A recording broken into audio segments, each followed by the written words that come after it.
आज ही को जय मसीह की और हालेलुया।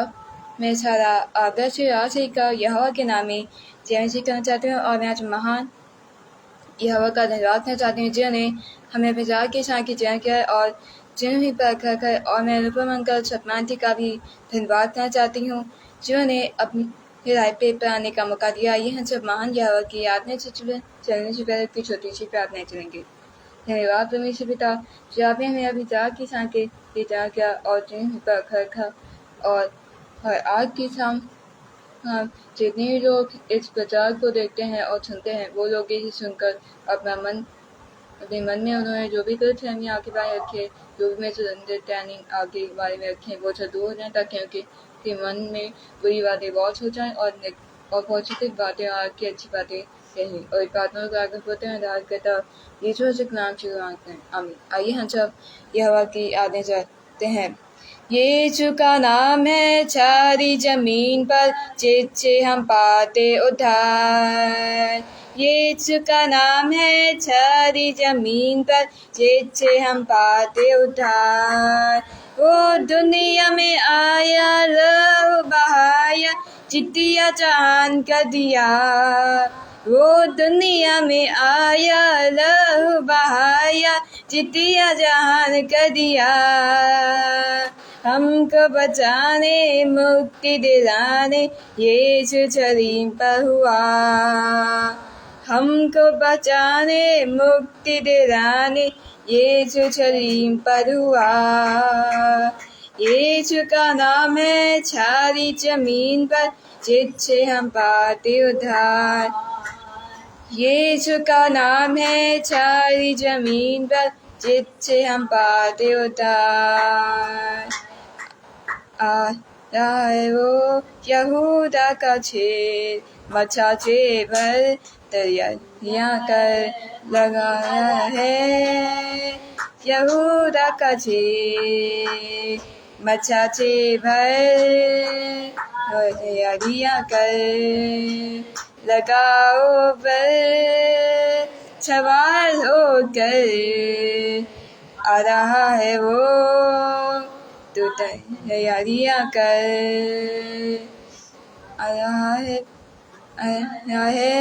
यहूदा का छेद मचा से भर और तैयारियां कर लगाओ पर सवार होकर आ रहा है वो तो तैयारियां कर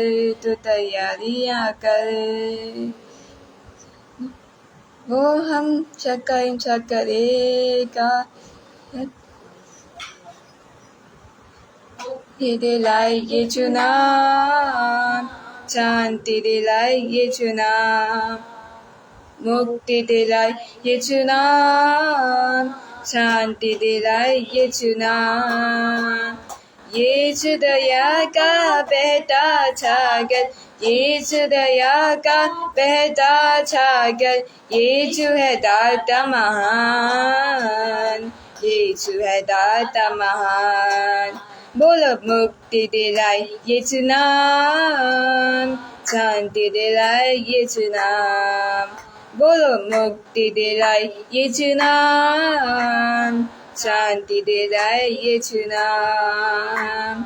यीशु दया का बहता सागर यीशु दया का बहता सागर यीशु है दाता महान।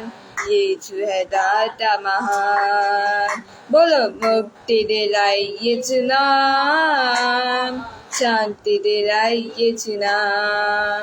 बोलो मुक्ति दिलाए यीशु नाम शांति दिलाए यीशु नाम। शांति दिलाए यीशु नाम शांति दिलाए यीशु नाम। आइए अब हम सब परमेश्वर के वचन में चलते हैं।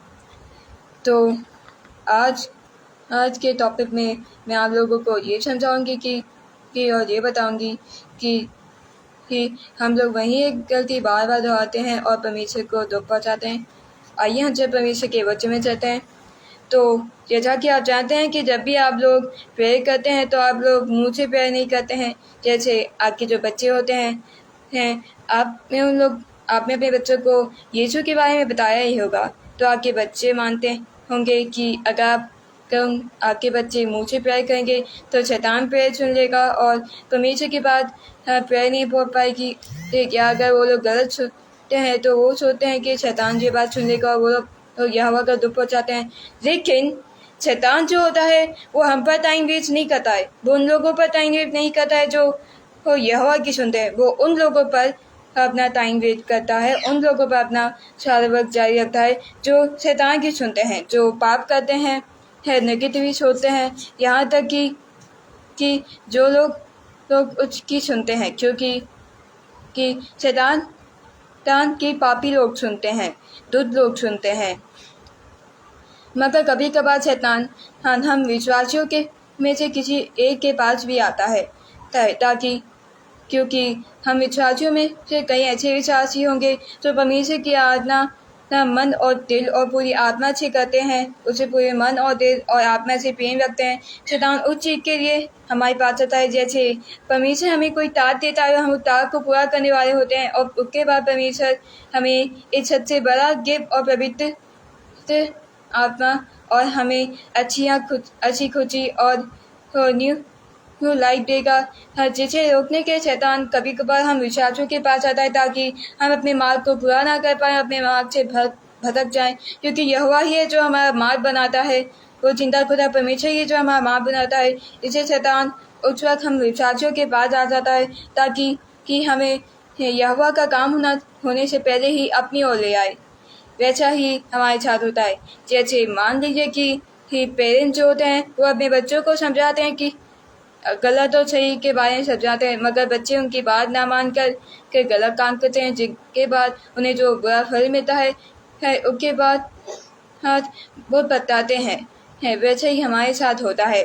जैसे बच्चे का कल एग्ज़ाम या टेस्ट होता है, मगर वो ये मेहनत नहीं करता है, पढ़ाई नहीं करता है, जिस वजह से वो एग्ज़ाम पास नहीं कर पाता है, बताता है, मगर वो बता रहा है जिस वजह से क्योंकि उसने मेहनत नहीं की थी। वैसा ही हम लोग करते हैं। हम लोग जो होते हैं, हम लोग यीशु मसीह के रास्ते पर चलते हैं, मगर यीशु मसीह और शैतान के रास्ते दो तरह के होते हैं। हमारे सामने में हमारे जीवन में दो तरह के रास्ते होते हैं, एक हमारे प्रेमी यहोवा परमेश्वर का और एक उसके हमारे विरोधी शैतान का रास्ता। क्योंकि ये बात ऐसी है कि हम यीशु मसीह के साथ जिस रास्ते पर चलते हैं, यानी कि हम लोग में से जो लोग भी यीशु मसीह पर विश्वास करते हैं, उसकी इंसानियत पर विश्वास करते हैं, हमें से जो लोग भी उसके मार्ग पर चलते हैं, उन लोगों को तकलीफ और कई उलझनें झेलनी पड़ती है। यानी कि ऐसा ही हमारे रियल लाइफ में भी होता है। आज इस दुनिया में कई यहोवा के विश्वासी और यीशु मसीह के प्रेमी लोग हैं जो यीशु यहोवा से प्रेम करते हैं और उस पर विश्वास करते हैं, मगर उन्हें चीज़ के कारण लोगों के कई ताने सुनने पड़ते हैं, कई सारी मुश्किलों और बुरी चीज़ों का सामना करने पड़ता है, जिस वजह से हम कभी कभार परेशान हो जाते हैं। और दूसरा होता है शैतान का आता, जो वो बहुत ही ज़्यादा आसान तो रहता है। पहले तो जब हम शैतान के उस रास्ते पर चलते हैं तो हमें अच्छा लगता है, मगर फिर आगे जाकर हमें वो नरक की दलदल मिलती है जो हमें हमारी आखिरी मौत देती है। जय मसीह की। और जब हम उस दलदल में फंस जाते हैं तब हम पछतावा करते हैं। वैसे ही आज भी हम दुनियावी चीज़ों में ही लगे रहते हैं। हम उन गलत चीज़ों का इस्तेमाल करते हैं, जैसे डॉक्टर अपने पेशेंट से कहता है कि अगर तुम सिगरेट पियोगे तो तुम्हें कैंसर होगा, तुम ये करो, तुम अपनी हेल्थ का ख्याल नहीं रखोगे तो तुम्हारी ज़िंदगी एक दिन खतरे में पड़ जाएगी कि तुम्हारी जान जा सके। मगर अगर वो पेशेंट बातों को नहीं सुनता है और वही सारी चीज़ें करता रहता है जिसके कारण एक दिन वो हॉस्पिटल में एडमिट हो जाता है और उसकी ज़िंदगी खतरे में पड़ जाती है। वैसा ही हमारे साथ होता है। हम लोग वही बातें दोहराते हैं, वही चीज़ें दोहराते हैं जिनसे यहोवा को दुख होता है और शैतान को फ़ायदा होता है। यहाँ पर हम लोग होते हैं जो परमेश्वर का एक टास्क पूरा कर रहे होते हैं, मगर जब हमें जीवन परमेश्वर की मदद से नया जीवन मिलने वाला होता है, तभी शैतान आकर हमें रोक देता है ताकि वो हमारे मन में परमेश्वर के खिलाफ कलवाहट भर दे और शैतान और हम लोग परमेश्वर के मार्ग से कि उद्धार पाने से पहले ही उसके मार्ग से हट जाए और शैतान जीत जाए और परमेश्वर हार जाए। वैसा ही हमारे साथ होता है। आज हम लोग कई सारी बुरी दुनियावी चीज़ें यूज़ करें, उन चीज़ों को यूज़ करें जिनके कारण हमें नुकसान होता है। जैसे अगर एक पेशेंट अपनी हेल्थ का ख्याल नहीं रखता है, जिसके कारण वो यही सारी चीज़ों जो से अपनी हेल्थ को और खुद को नुकसान पहुंचाता है, जिसके कारण जब उसकी ज़िंदगी खतरे में पड़ जाती है तो उसकी जान चली जाती है। वैसे आज हमारे साथ होता है। आज हम वही दुनियावी चीज़ों को इस्तेमाल कर रहे हैं जिनके कारण हमें आगे की दिक्कत हो सकती है। हम अपनी जैसे कि हम लोग तो पाप कर रहे हैं, चोरी कर रहे हैं, अपने माँ बाप से झूठ बोल रहे हैं, अपनी जिम्मेदारियाँ उठा नहीं रहे हैं यहोवा से झूठ बोल रहे हैं, माँ बाप से झूठ बोल रहे हैं दूध अपनों को दुख पहुँचा रहे हैं क्रोधित हो रहे हैं, नफरत में आ रहे हैं, जिस वजह से आगे चलकर हमें इन चीज़ों से दिक्कत होती है। मगर अगर हम इन मुश्किलों में पड़ के भी इनमें से यहोवा हमें निकालता है या इनमें से हम निकल भी जाते हैं तो भी हम वही सारी चीज़ें दोहराने लगते हैं, वही सारे बुरे काम करने लगते हैं। जैसे कि अगर यहोवा हमें किसी एक प्रॉब्लम से बाहर निकालता है तो हम वही सारी चीज़ें फिर से करने लगते हैं, वही सारी चीज़ें फिर से दोहराने लगते हैं, जिससे हमारा जो यहोवा परमेश्वर है वो हमसे दुखी हो जाता है। वही सारी चीज़ें करते हैं जिनसे हम यहोवा को दुख पहुँचाते हैं और शैतान को अच्छा महसूस कराते हैं।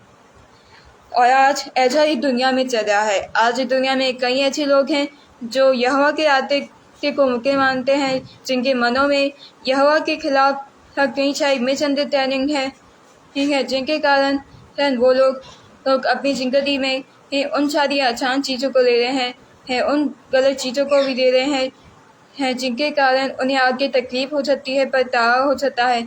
और जब उन्हें पछतावा होगा तब उनकी अगर मदद करी भी जाएगी तो भी वो लोग मुश्किल से बाहर आएंगे तो भी वहीं सारे बुरे काम करने लगेंगे। मगर हम कौन हैं हम लोग यहोवा के लोग हैं। हम मुसीबत में तो पड़ते हैं मगर वो हमें बचाता है, क्योंकि वो अच्छे और बुरे लोगों का फ़र्क जानता है। उसे पता है कि अच्छे लोग कौन हैं और बुरे लोग कौन हैं। इसी चीज़ की वो हमें नॉलेज देता है ताकि अगर हमसे कोई गलती होती है या हमें उसका पछतावा होता है तो अपनी गलती मानना अच्छी बात होती है। हमें अपनी गलती को मानना चाहिए और दूसरों को क्षमा कर देना चाहिए और अपनी गलतियों से सीखना चाहिए। यीशु मसीह जो था वो जब उसने जन्म लिया था तब उसने कोई गलती नहीं की थी, उसे किसी बात का कोई पछतावा नहीं था, फिर भी लोगों ने उसे क्रूस पर चढ़ाया। फिर जब लोगों को पता, जिन सैनिकों ने उसे क्रूस पर चढ़ाया था उनमें से एक सैनिक को जब पता चला कि ये सचमुच उस महान जिंदा खुदा परमेश्वर का पुत्र था तो उसे पछतावा हुआ। मगर फिर भी यीशु मसीह मौत को हार कर वापस आ गया और फिर स्वर्ग में चला गया ताकि हमें बचाने के फिर से वापस आ सके। कि वो जिंदा हुआ था हमें बचाने के लिए और फिर वापस स्वर्ग में चला गया ताकि शैतान को हरा के हमें बचा सके। मगर जब वो वापस चला गया तो आज हम वही सारी बुरी चीज़ें दोहरा रहे हैं जैसा अतीत में हुई थी। अतीत में यीशु मसीह क्या जो भी बुरे लोगों ने जो कुछ यीशु मसीह के बुरा किया था, हम वही सारे गलत काम आज करे हैं जिससे हम यहोवा को दुख पहुंचा रहे हैं। और जब यहोवा आएगा तब हम क्या करेंगे? तब सारे देश झंडे फहराएंगे और यहाँ तक कि सारे लोगों की नजरें सिर्फ और सिर्फ महान यहोवा पर ही होगी। फिर जो लोग जिन्होंने परमेश्वर विश्वास नहीं किया होगा, जो लोग जिन्होंने परमेश्वर के अपना मन नहीं फैलाया होगा, वो लोग से अपना सिर पीटेंगे और ये सोचेंगे कि उन्होंने क्यों आखिर के उस महान जिंदा परम प्रधान के पुत्र पर भरोसा क्यों नहीं किया। आखिर जिस वजह से वो खुद की कृपा कोचेंगे, खुद का सर पीटेंगे कि जो जिनसे उन्हें पछतावा होगा। पर फिर और जो लोग तैयार नहीं होंगे उन्हें तो यह हुआ छोड़ ही देगा। तब मन फिराने और पाप से क्षमा पाने का कोई फायदा नहीं होगा, क्योंकि यह हुआ जब अंत में आएगा तो वह अंत में सारी पुरानी चीज़ों की बुरी ही और पुरानी बातों को पुरानी करेगा और नई बातों को नहीं करेगा, क्योंकि यहोवा जो है वो जिंदा खुदा परमेश्वर है जो कुछ भी कर सकता है और उसे घमंडी और बुरे लोग को बिल्कुल नहीं पसंद है। और इन्हीं अंग्रेजी वर्ड के साथ मैं बस ये सेक्शन को समाप्त करना चाहूँगी। आइए हमसे प्रार्थना करते हैं। धन्यवाद यह परमेश्वर जो आपने पूरा प्रचार करने में मदद की, मुझे वो सब बताया जो मैं प्रचार में बता सकूं, ताकि लोग ये जान सके कि वो लोग क्या कर रहे हैं। आज इस दुनिया में खो गए हैं और आपसे दूर चले गए हैं। और मैं चाहती हूँ कि वो लोग वापस अपने घर यानी आपके पास लौट आएं और प्रार्थना का आखिर होते निर्धार करता यीशु मसीह के नाम से मांगते हैं, आमीन। आपसे को जय मसीह की।